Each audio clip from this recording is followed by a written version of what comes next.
Doesn't anyone ever wonder why Vincent Price put scissors on his arms in the first place? That seems like such a weird choice while you're waiting for the hands to dry. Welcome to Plaid and Prejudice, a series that gives me an excuse to buy more clothes and you a chance to explore unreasonable bias. Since it's the first week of Halloween, I was going to talk about the amazing and late Sir Christopher Lee, an accomplished actor who got a start in classic horror and why I'm enamored of him. But then this white nonsense happened. In an interview last week for his new film, Miss Peregrine's Home for Peculiar Children, Tim Burton was asked why the cast was all white, and why is that kind of a thing with his movies? And he said this: things either call for things or they don't. I remember back when I was a child watching the Brady Bunch and they started to get all politically correct. Like, okay, let's have an Asian child and a black. I used to get more offended by that. Damn it, Tim! I'm familiar enough with Tim Burton's work that this answer doesn't surprise me at all. His movies usually have entirely white casts. The sole black man playing a villain or antagonist isn't unique to Miss Peregrine's either. It happens in Nightmare Before Christmas, Planet of the Apes, and Batman. They either call for things or they don't.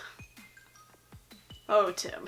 Timmy Tim Tim. I heard this kind of reasoning a lot in my creative writing classes. In storytelling in general, but very prominently in writing, there is an assumption of a default main character or story. This default is what is seen as the normal experience, and therefore the most relatable and impartial. In America, that default is a white, cis, straight, able-bodied male. Though an argument can be made that other factors, such as weight and religion, are also assumed, I have not found them to be as prevalent as the ones I first mentioned. This default is what American society sees as normal and favorable, because our society values the people who fit these requirements above anybody else. Any deviation from this set of traits is abnormal and undesirable. And if the choice is made in a story to break away from this, then it must be for a reason. And the reason people are looking for isn't usually that people outside of this default exist. What they mean is, if it's mentioned that a character is an Indian bisexual, their story must be about the racism and biphobia they face because of it. Otherwise, mentioning it in the story is wrong. This essentially means that people who don't fit into this box aren't given the freedom to have stories that don't rely on these things. It's only for this normal character that their race, gender, sexuality, and ability does not impact their story. I understand this reasoning a bit more when it comes to writing because it's not a visual medium. To overcome this assumption, an author must be explicit about it. But even when they are, this idea of the default is so ingrained that people will still miss it. That obstacle is not present in film because it is a visual medium. For the most part, people will accept what they see on screen unless they are given a reason not to. Like a man with scissors for hands. This idea that the default is the purest character, and therefore the most relatable, is just absolutely ridiculous. Relatability is entirely subjective. And so we're back to Tim Burton. Just in case he ever finds this, I want to break this down in a way that he'll hopefully understand. Let's use, I don't know, a childhood idol as an example. Sir Christopher Lee was not a man of color, but because of his mother's Italian heritage,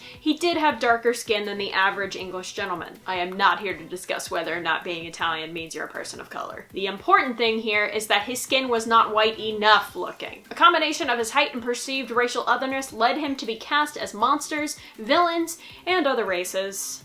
Didn't say he was perfect. This happened pretty consistently for the first decade of his career, and it only happened because people felt that there was a default leading man, and Lee just wasn't it. It didn't matter that he fought in World War II, it didn't matter that he spoke multiple languages, it didn't matter that he was a British gentleman. He didn't look like a leading man, and so there was no reason to cast him as one. The reasoning that kept Sir Christopher Lee in the role of a villain and a monster in the beginning of his career is the same thinking that keeps Tim Burton from casting people of color in his movies now. And what about Burton's own experiences? Feeling that way, feeling strange, feeling peculiar, feeling like you're crazy, feeling like you don't fit into society. And, no matter how successful you get or how many friends you get later in life, if you ever had those feelings as a young person, then it never leaves you. He talks so much about how he felt strange and different as a child, and how that had a lasting impact on him and his approach to storytelling. He says that no matter how famous you get, that feeling never really leaves you. And while I agree with that because of my own experiences, I'm finding it a little hard to believe for him. He might stop to consider that white children aren't the only ones capable of feeling the way that he felt. For someone who talks so much about how weird, different, excluded, and underrepresented he felt as a kid, he sure is making a whole lot of other kids feel the same thing. Congratulations!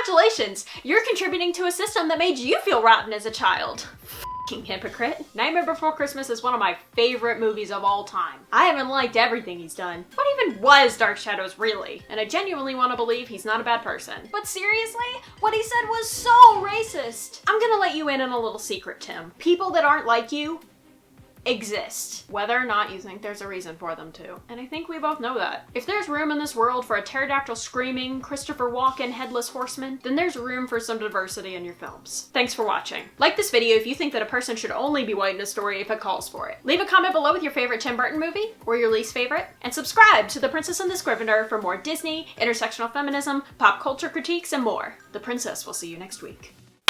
Oh, how could I forget? Tony Cox is in Beetlejuice for a hot second. Didn't sound like him though. Because it wasn't him. He was voiced by a white guy.